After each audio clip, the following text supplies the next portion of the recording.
Vamos a comenzar nuestra reunión, si son tan amables de sacar su Biblia y abrirla en la carta a los Efesios, capítulo 5. Vamos a leer del verso 22 en adelante. Si tú has estado viniendo durante el mes, sabrás que estamos haciendo un estudio bíblico sobre la familia. ¿Alguien requiere Biblia? Si tú no tienes Biblia y necesitas una, levanta tu mano. Perfecto, ahora sí, todos tenemos Biblia. Efesios 5, del 22 en adelante, y en lo que ubican en esta porción de la Escritura. Voy a hacer una oración para poner este tiempo en las manos de Dios. Amado Padre Celestial, en ese día que nos permite estar reunidos aquí, Señor, donde además recordamos aquel glorioso día donde tú resucitaste venciendo la muerte para darnos a nosotros la vida eterna, para preparar moradas en el cielo, y has prometido regresar, Señor, para encontrarte con nosotros. Hoy queremos aprender de tu palabra, para estar preparados y listos para aquel glorioso día, Señor, donde estaremos cara a cara contigo, donde tú mencionarás nuestro nombre y nos dirás: bien hecho, buen siervo y fiel. En lo poco fuiste fiel, en lo mucho te pondré. Ayúdanos realmente, Señor, a ser fieles en lo poco, aquí en esta vida, para heredar la vida eterna. Te lo pido, Padre, en tu santo nombre, Jesús. Amén y amén. Muy bien, Efesios 5, del 22 en adelante, dice así: las casadas estén sujetas a sus propios maridos como al Señor, porque el marido es cabeza de la mujer, así como Cristo es cabeza de la iglesia, la cual es su cuerpo, y en él y él es su Salvador.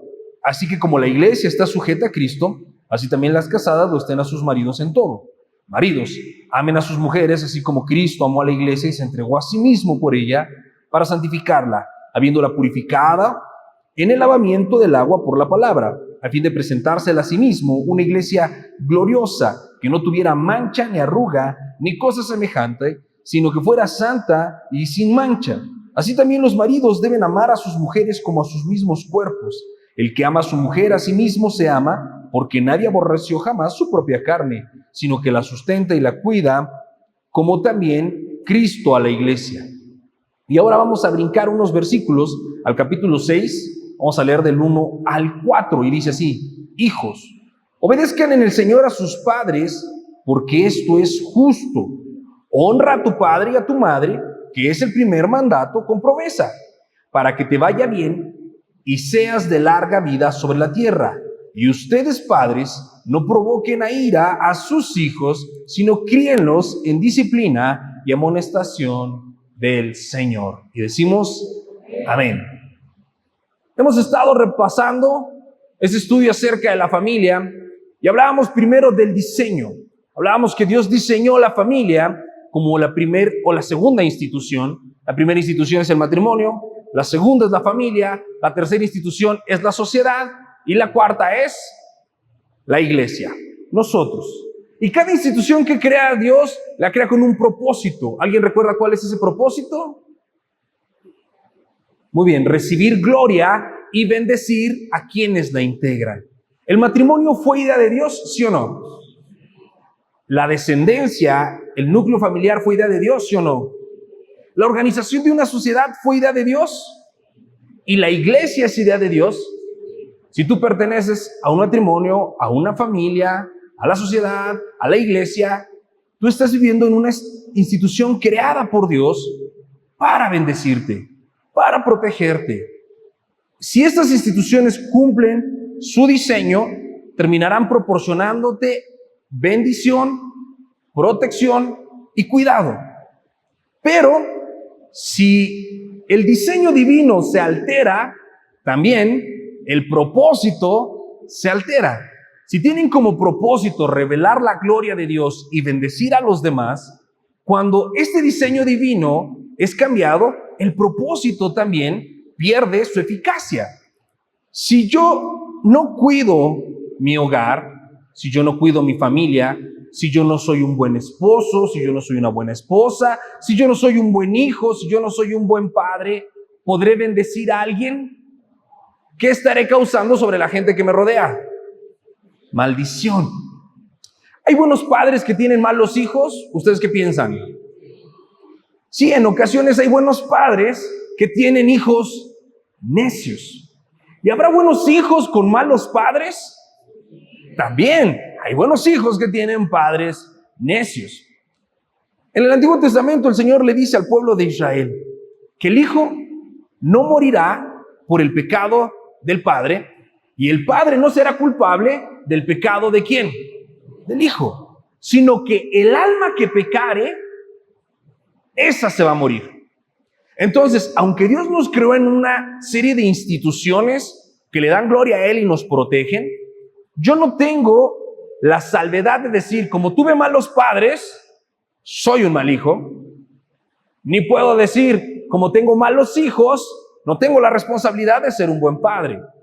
Tampoco puedo decir, como tengo una mala esposa, me justifica ser un mal esposo. Ni puedo decir, como tengo un mal esposo, ahora me toca ser una mala esposa. Nosotros no podemos decir eso, porque el alma que pecare, esa morirá. En Efesios, el apóstol Pablo dice que ese misterio de cómo se une el hombre y la mujer para tener una familia y la dinámica que hay entre los padres y los hijos es un misterio que apunta ¿a quién? A Cristo. Voltea con la persona que tienes a tu lado y dile, a Cristo. Ya no lo han dicho 3 veces en este mes. La familia apunta a Cristo. ¿Cómo Cristo se comportó con la iglesia? Y lo que la iglesia está llamada a hacer con Cristo, la relación de Cristo con el Padre y del Padre con Cristo, guían y marcan el estándar de vida de todas las personas. Porque también lo decíamos ya, no importa que tu familia no haya estado conformada en el propósito original de Dios. Dios puede restaurar tu hogar. Dios puede bendecir tu familia. Sí, tal vez tu familia está rota o reconstruida, o tal vez no te has casado, o tal vez te casaste y no tienes hijos. No importa la situación en la que tú estés, Dios puede bendecir tu familia y Dios tiene un propósito para tu vida. Amén. Y eres 100% responsable de cumplir tu propósito en esa familia en la que te fue establecido, donde Dios te plantó. Ahí tienes que cumplir tu propósito. Entonces, vamos a comenzar revisando en esta mañana los roles. Ya hablamos del diseño, ya hablamos del propósito, ahora hablemos de los roles. Para que la familia pueda cumplir su diseño y su propósito, tú tienes que saber cuál es tu obligación. ¿Amén? ¿Con quién creen que vamos a empezar? Y siempre responden las mujeres. Con los hombres, vamos a comenzar con los varones. Aunque Efesios comienza diciendo que debemos, el verso 21, el uno antes de lo que comenzamos, que nos sujetemos los unos a los otros, y luego le da la primera instrucción a las mujeres, las casadas estén sujetas a sus maridos. Vamos a ver el tema de los maridos. ¿Cuántos hombres sabemos acá? ¿Cuántos son casados? ¿Cuántos se quieren casar? Todos los que son solteros y no levantaron la mano que no se quieren casar, arrepiéntanse. Porque no es bueno que el hombre esté solo. Imagínate, eres peligroso y sin la supervisión de un adulto responsable, puedes causar mucho daño. Los hombres necesitamos tener una compañía, a menos de que tengas el don de estar solo como Pablo, pero yo todavía no conozco una persona que sea como él. Un hombre, por lo menos. Bueno, entonces, los hombres debemos de tener una conducta, no solamente cuando estamos casados, sino esta conducta debemos practicarla desde antes. Porque si yo me voy a esperar a ser un hombre de Dios hasta que me case, ¿qué pasa si no me casé? Nunca fui un hombre de Dios. El marido no es un ser especial. El marido no es un rol particular que solamente cumplimos el día que nos casamos. Un marido no es otra cosa más que un hombre de Dios, cuidando de otros. Y para que tú puedas ser un buen marido, entonces tienes que ser un hombre de Dios. Y lo que Efesios 5 nos está describiendo es cómo se ve un hombre de Dios. Hombres, voltéense a ver, porque aquí puros hombres de Dios. ¿Verdad? Amén, que puros hombres de Dios. Un hombre de Dios trata por todos los medios de parecerse a Cristo. No es solamente que un marido es romántico, Generalmente cuando hacemos retiros de matrimonios y pláticas de matrimonios y talleres de matrimonios, las mujeres están esperando que les digamos a los maridos que sean románticos. ¿Cuántas mujeres quisieran que su marido fuera romántico? Todas, no mientan. Todas quieren un marido romántico, que te hable bonito. Pero esa parte no es el objetivo, es una consecuencia. Un marido romántico es la consecuencia de un marido bíblico, de un hombre de Dios. Pero si tú solamente quieres un hombre romántico, pero no quieres que ese hombre sea un hombre de Dios, no vas a obtener lo que quieres. ¿Cuántas quieren que el hombre sea proveedor? Y les da risa así. Que me provea. Para que el hombre sea proveedor, ¿es un propósito que el hombre sea proveedor o es una consecuencia? Es una consecuencia. Porque si tú quieres un marido que te provea, pero que no sea un hombre de Dios, vas a tener un hombre afanado con el dinero, perdido en el trabajo, que no te va a dedicar tiempo. ¿Para qué quieres un hombre así? El dinero pierde sentido poco a poco, Entonces, un marido no tiene que ser romántico, no tiene que buscar ser proveedor. Esas son consecuencias. ¿Consecuencias de qué? De ser un hombre de Dios que se parece a Jesús. Entonces, el primer problema que enfrenta nuestra sociedad es que faltan hombres. Los hombres están bajo ataque. Esta sociedad, y lo vamos a ver dentro de 8 días, de los ataques a los que están enfrentados los hombres, pero vamos a mencionarlos muy rápidamente esta mañana. Los hombres están hoy en día enfrentados a ser reducidos a una caricatura infantiloide o segregados para que vivan solos. Muchos jóvenes con los que hoy en día platicas les preguntas, ¿te quieres casar? ¿Y qué responden?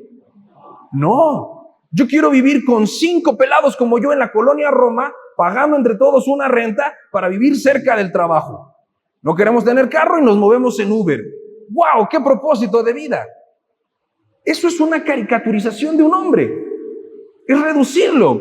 Es quitar su propósito, su virilidad. O los hombres que se casan y terminan siendo el accesorio de la esposa. Que la esposa es la que manda. El hombre tiene la última palabra en esa casa y es, sí, mi amor, ya se la saben. Qué peligroso que se la sepan. Un hombre que no dirige, un hombre que no asume responsabilidades, no es un hombre bíblico. ¿Para qué quieres un hombre que trate de complacerte en todo? Una mujer no puede amar a quien no respeta. Y una mujer no va a respetar a quien no admira. Y si el hombre no es un hombre valiente y esforzado, no es digno de admiración ni de respeto. No es un hombre bíblico. Ahí comienza el problema de nuestra sociedad. Ahí comienza el problema de nuestros matrimonios. Ahí comienza el problema de la iglesia. Porque faltan hombres que sean verdaderos hombres. Jesucristo vino a este mundo como hombre. Y como hombre cumplió con todas las características de un hombre de Dios. Lo primero que hizo Jesús fue depender totalmente ¿de quién? De Dios el Padre. ¿Tú quieres ser un hombre bíblico? ¿Tú quieres ser un hombre de Dios? Ten una historia con Dios. Un hombre no está aquí para formar una historia de amor. Yo no vine al mundo para encontrar a mi alma gemela y formar una bonita familia. Todos quisieran eso, pero si tú quitas a Dios de la ecuación, vas a elegir mal, te vas a equivocar y vas a tener las prioridades alteradas. Un hombre bíblico no comienza cuando se casa, comienza desde que nace y tiene que empezar a caminar y conocer a Dios.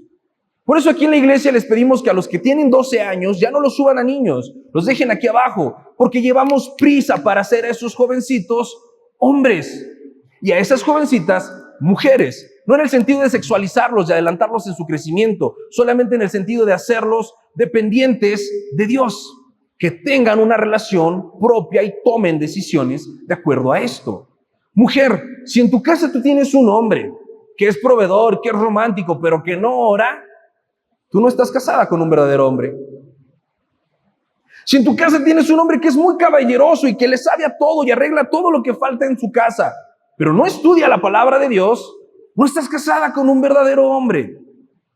Porque ese hombre no te va a saber guiar, sabe hacer cosas, pero no te va a saber guiar. Y si un ciego guía a otro ciego, ¿qué dice la Biblia que les va a pasar a los dos? Van a caer en el hoyo.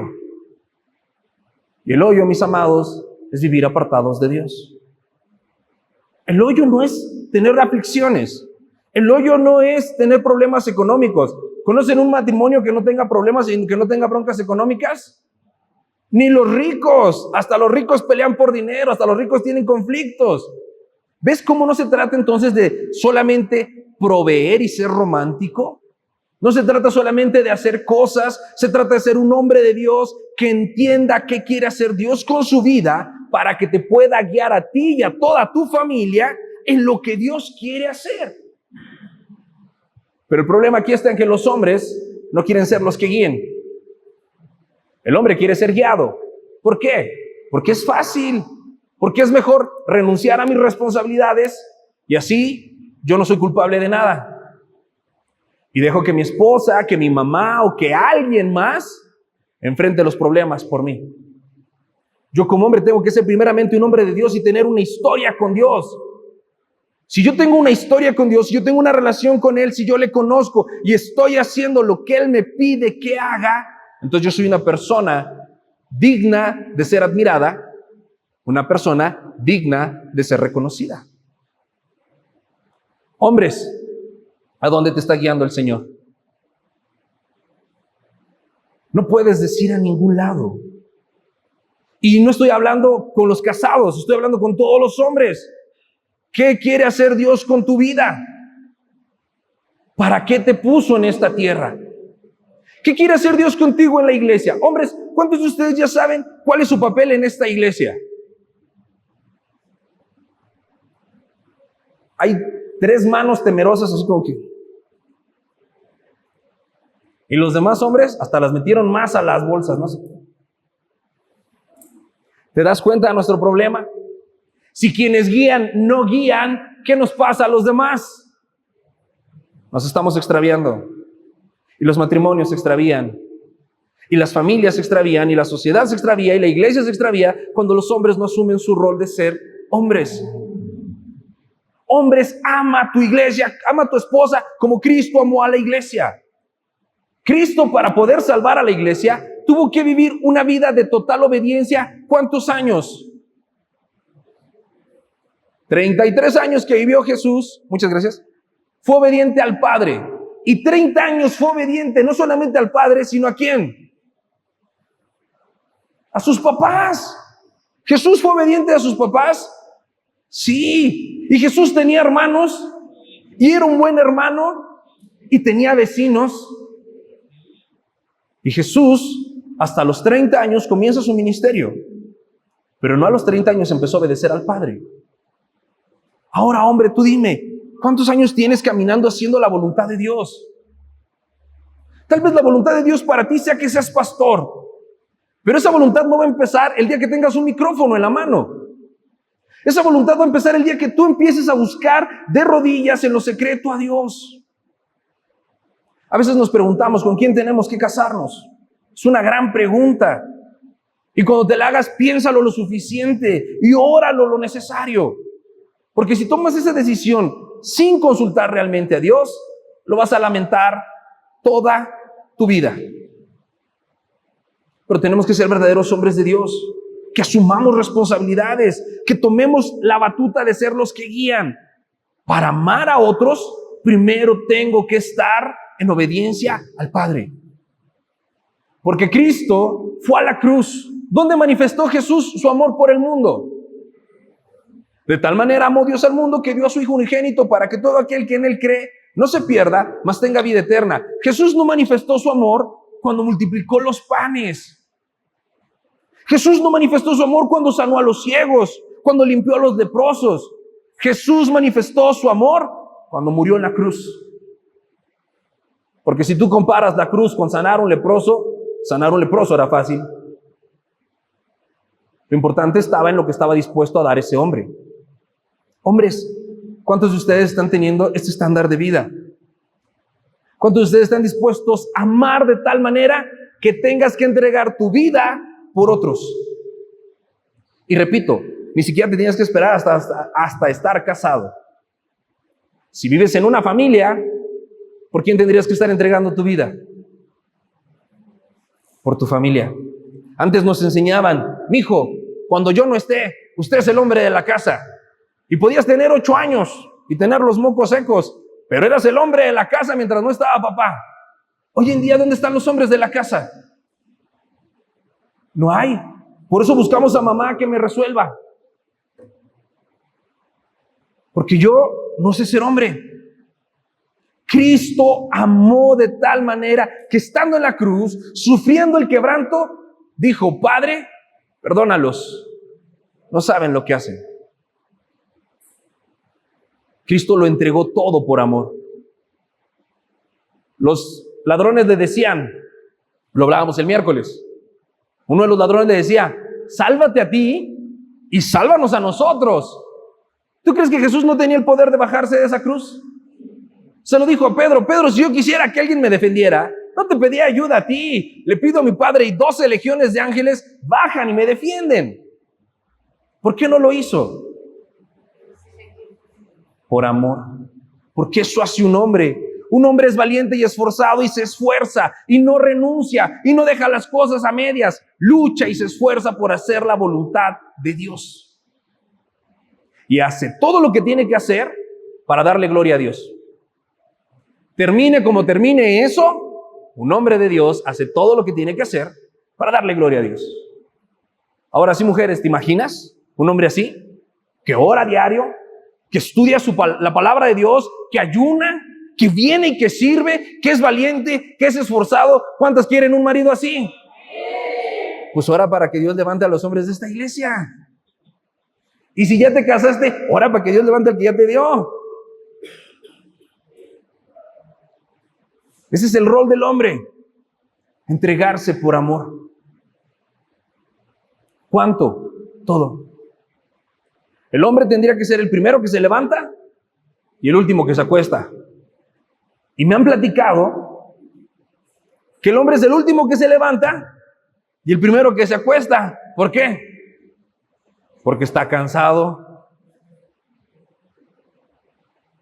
El hombre tiene que ser siempre valiente y esforzado, siempre dar más, siempre estar dispuesto a bendecir a otros con mi esfuerzo, con mi dedicación, con mi responsabilidad. Tengo que ser un hombre de Dios. Y para ser un hombre de Dios, se me tiene que notar que soy un hombre de Dios. Pregúntale a tu familia. Hoy que termine la reunión, llega a tu casa y diles, familia, ¿creen que soy un hombre de Dios? Y si se ríen así, arrepiéntete.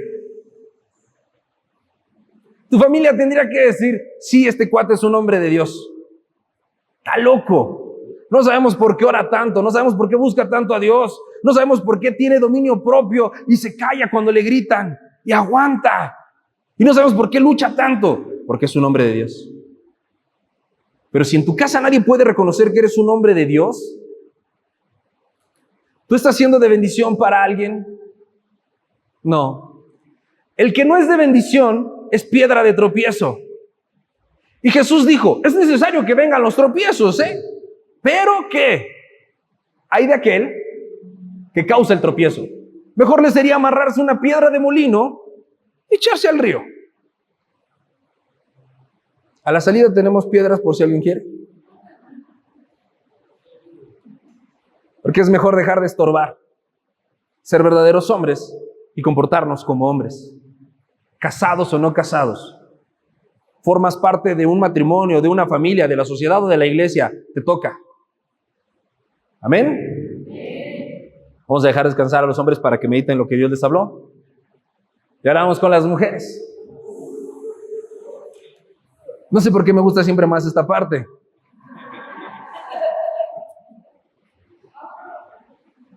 Las casadas estén sujetas a sus propios, ¿a quiénes? A sus propios, esa palabra es importante. A sus propios maridos, ¿cómo? Al Señor. Ay, el Señor ya les dio una repasada y ni se enteraron. ¿Una mujer tiene que desear casarse? Mujeres, ¿una mujer tiene que desear casarse? ¿Para qué? ¿Para hacer la envidia de la cuadra? ¿Para que tu prima la quedada vea que tú ya saliste? ¿Para que vean qué fiestota puedes organizar? Entonces, ¿para tener quien te mantenga y te saque de trabajar? No. Ninguna de esas razones es una razón para estar casada. Las casadas estén sujetas. ¿A quiénes? A sus propios maridos. El hombre tiene que ser valiente y entregarse por amor. Y la mujer tiene que estar sujeta. Es un rol diferente. El hombre da, se entrega, se esfuerza, muere si es necesario. Pero la mujer se compromete. Se compromete con una persona. Hablando de las casadas y de las mujeres en todo sentido, una mujer tiene que estar sujeta. ¿Sabes qué es sujeta? Golpeada y callada. No. ¿Qué es sujeta? Imagínate que vas en el metro, ¿sale? O en el micro, y el micro se frena. ¿Qué es lo que buscas hacer? Sujetarte. Ahí sí quieres estar sujeta. Pero cuando tú estás sujeta, estás agarrada de algo para no caerte, para no desviarte. Una mujer necesita un esposo para estar sujeta a él. Porque Dios le dijo al hombre, es para acá. ¿Qué va a hacer la mujer? Se sujeta al marido y van en la dirección que Dios les marcó. Pero si una mujer se siente muy inteligente, muy empoderada, si una mujer se siente muy moderna y dice, yo solita puedo, no ocupo ningún hombre, ¿a quién se está agarrando? La mujer se va a agarrar de algo, siempre. O se sujeta a lo que Dios le manda, o se sujeta a lo que Dios no le manda. Y hay mujeres exitosas en lo que Dios no las mandó a hacer. Y no hay peor fracaso que ese, que tener un éxito en donde Dios no te pidió que estuvieras. Una mujer casada, ¿dónde tendría que estar buscando su éxito? ¿Con su esposo? ¿Con el jefe? ¿Con el compañero de trabajo? ¿Con el vecino? ¿Con el amiguito? No, una mujer tendría que estar buscando el éxito con su marido. Y sáquense de la mente dinero, porque siempre que hablamos de éxito, ¿en qué piensan? Dinero, lujos, comodidades, poder. No es cierto. No hay mayor éxito que estar haciendo la voluntad de Dios. Y si Dios puso a los hombres para que se entreguen por amor y tomen la dirección de Dios, una mujer tendría que ir agarrada de ese marido, porque ese marido a veces es necio y no es bueno que esté solo. Pero si el marido va sujeto, es más difícil que se desvíe. Por eso la Biblia dice que la mujer sabia, ¿qué hace a su casa? ¿Cuándo la mujer edifica su casa? Cuando compite con su marido a ver quién gana más. Cuando le enseña que ella sabe más porque estudió más. Cuando una mujer edifica su casa. Cuando se sujeta a su propio. ¿Sabes lo que significa la palabra propio? Que te pertenece. Un marido es algo que te es dado, te pertenece. Cuídalo. Tú puedes hacer que ese hombre sea aún un mejor hombre de Dios, o puede hacer que ese hombre fracase. Porque la mujer necia, ¿qué le hace a su casa? ¿Con qué la destruye? Con lo que se sujeta. Si no se sujeta a su marido, se sujeta al mundo. Y si se sujeta al mundo, va a destruir su casa. Ahora, no solo las casadas se sujetan. ¿Una soltera se sujeta? Amén, que se sujeten. Deberían sujetarse. ¿A quién tendría que sujetarse una mujer soltera? Primero, ¿a quién? A Dios. Casadas o solteras, sujétense a sus propios maridos como al Señor. ¿Cuándo me voy a sujetar yo a mi marido? Consejería matrimonial para muchos. Pastor, ¿qué hago con mi marido? Sujétate. Pero si viera cómo es, empieza sujetándote a Jesús. Y luego le buscamos los defectos al marido. Una mujer soltera, casada, como sea, es bíblica cuando se sujeta a Jesús. Cuando hace todo y solo lo que Dios le pide. Porque hoy en día las mujeres traen un trauma con no ser visibilizadas. Les afecta no estar en una vitrina. Porque es que yo también quiero darme a ver. Yo también quiero ser visible. ¿Para quién? ¿Para quién quieren ser visibles, mujeres? Para Dios no creo. Porque ¿sabes dónde mira tu Padre? En lo secreto. ¿Y dónde quieren andar las mujeres? Y quieren ser artistas de TikTok, ¿no? Y quieren likes. Y vamos a ponerle filtros a la foto. A veces tienen tantos filtros que hay al lado de una planta o un perro y hasta el perro sale con filtros. Una mujer tiene que ser sujeta a Dios, visible para el Señor, no para el mundo. Tú no necesitas reconocimiento de nadie excepto de Dios. Y Dios te puede hacer visible en el mundo, claro. Pero ¿cuándo pasó eso? Cuando estuviste en lo secreto. Porque tu Padre que ve lo secreto, entonces te recompensará en lo público. Pero una mujer que no se sujeta a Dios en lo secreto, no se va a sujetar a su marido jamás. ¿Alguna vez has platicado con una pareja donde el hombre nomás le hace así y la que cuenta toda la historia es la mujer? Van al doctor y la mujer le platica al doctor qué le duele. Y el hombre, sí, cierto, ahí me duele. Sí. ¿Verdad que sí fue así? Sí, mi amor, sí fue así.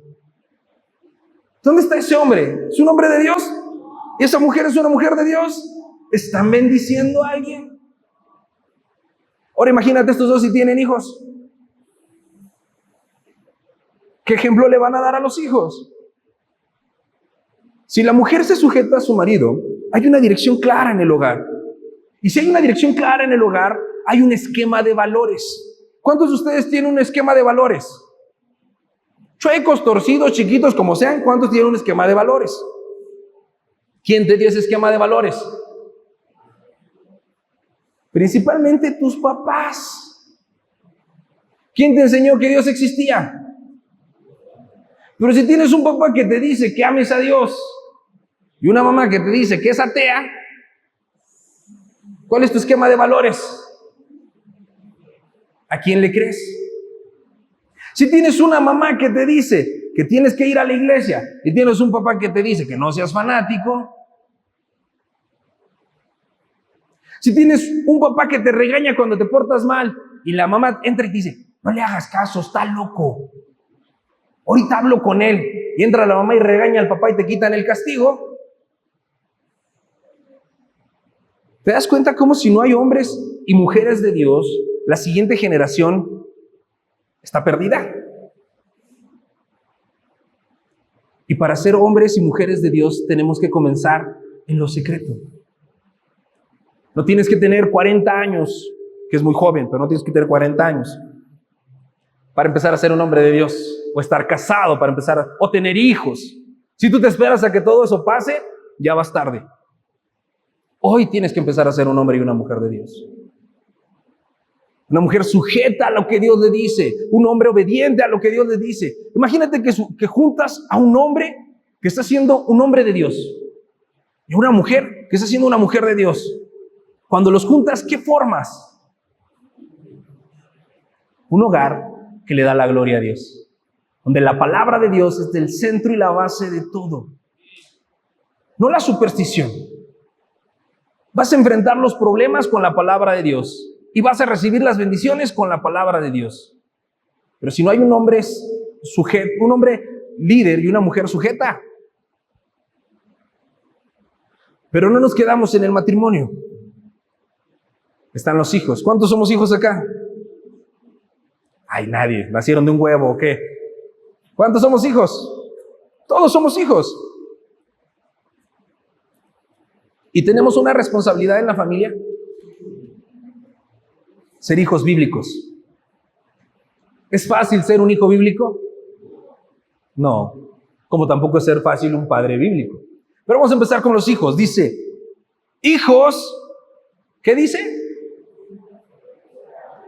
Obedezcan en el Señor a sus padres, porque esto es justo. Porque ese es el primer mandamiento con promesa: honra a tu padre y a tu madre. Pero ven, el hombre ama a su esposa como Cristo amó a la iglesia. La mujer está sujeta a su marido como se sujeta al Señor. ¿Y los hijos qué hacen? Obedecen. Quiero escuchar especialmente a los hijos que todavía viven con sus papás. ¿Qué hacen los hijos?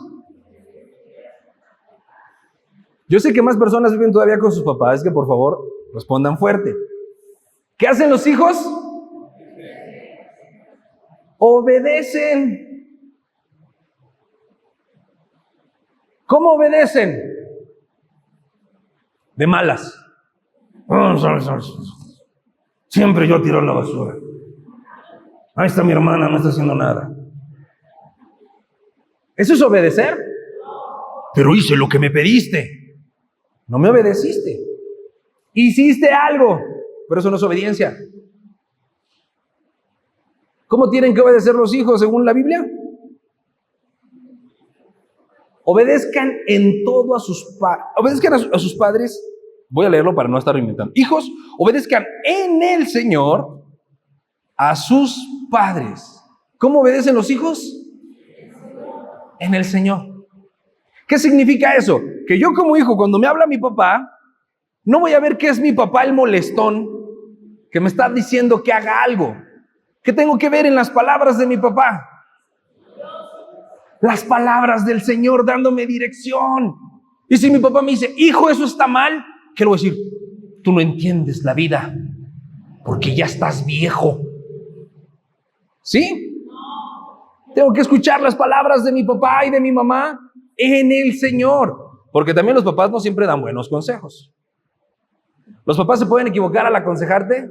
Sí. Y el consejo o la indicación que te da tu papá tiene que estar filtrada ¿con qué? Con la palabra de Dios. Y para que puedas filtrar con la palabra de Dios, ¿qué tendrías que conocer primero? Tú tienes que ser un buen hijo, un hijo bíblico, un hijo que conozca la palabra de Dios, para que cuando yo hable con mi papá y con mi mamá, lo que ellos me digan, yo lo filtre con la palabra de Dios. Y cualquier cosa que ellos me digan que no contradiga la palabra de Dios, no es una sugerencia. ¿Qué es? Una orden. ¿Y qué tendría que hacer yo? Obedecerla. Si yo obedezco a mis papás, ¿a quién estoy obedeciendo?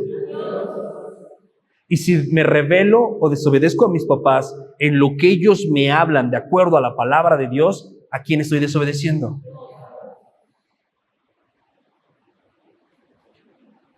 Por ahí hubo un podcast de los adultos mayores, ¿ya lo vieron? ¿Cuántos cuidamos a nuestros papás ya mayores? Amén, gracias a Dios por todos los que lo hacen. ¿Y los que no? Que se cuiden solos. Es que eran muy malos cuando yo era niño. Es que me lastimaron tanto, pastor. No lo hagas por ellos. Hazlo por quién. Por Dios. ¿Alguna vez has estado enojado con tus papás? Y lo dicen con un cinismo. Sí. ¿Y qué haces cuando te enojas con tus papás? Ley del hielo. Ya no le hablo. Un hijo que le deja de hablar a su papá, ¿está agradando a Dios? Imagínate, no le hablas a tu papá y vas y oras. Oh, Padre. ¿Cómo puedes amar a Dios que no ves? Si no puedes amar a tu hermano a quien ves. Peor aún, ¿cómo puedes obedecer a tu padre que no ves cuando no le hablas a tu padre que sí ves? Y nos justificamos. Para hacer lo malo, siempre nos justificamos. Siempre las esposas tienen un pretexto para no justificar, para no sujetarse. Siempre los maridos tienen un pretexto para no liderar. Y siempre los hijos tienen un pretexto para no obedecer. Pero cuando tú y yo nos salimos de la palabra de Dios, perdemos la bendición. Y somos piedra de tropiezo para otros. Pero andamos ahorita recordando la crucifixión y la muerte y resurrección de Jesús. ¡Qué padre! ¿Y en tu vida se nota? Ahí anda la gente con pedacitos de palma poniéndolos atrás de su puerta para que les vaya bien, y yendo a ver al gordito que representa a Jesús. ¿Para qué? Si no te pareces a Jesús que murió por nosotros y resucitó, si no lo imitamos como hombres y como mujeres y como hijos, todo lo demás, ¿para qué? Si vas a poner un versículo bíblico en tus estados, asegúrate que lo estés viviendo. Si vas a recomendar una película cristiana, asegúrate que sea bíblica y que la estés viviendo.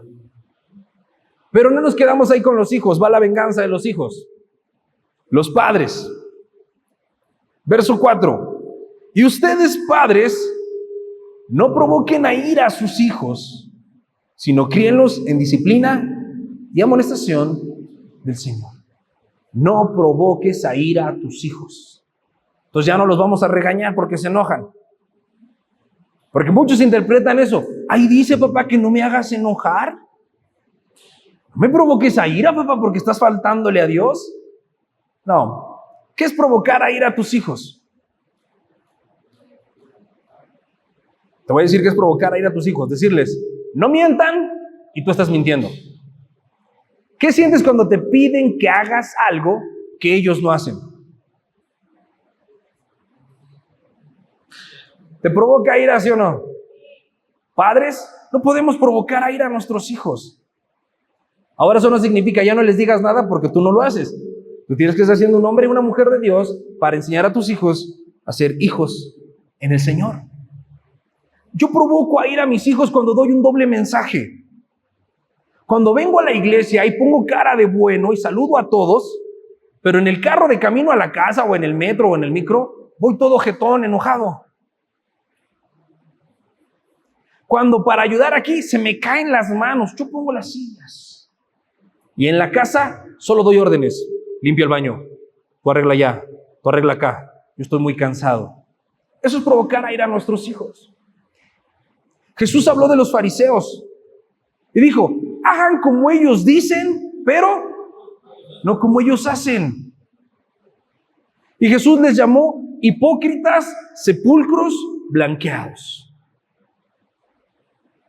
Ahora, ¿qué tengo que hacer yo con mis hijos para ser un buen padre? Dice, críalos en disciplina y amonestación. Yo para ser un buen padre, ¿tengo que hacer que mis hijos se esfuercen? Sí, disciplina. Disciplina no es golpizas, ¿eh?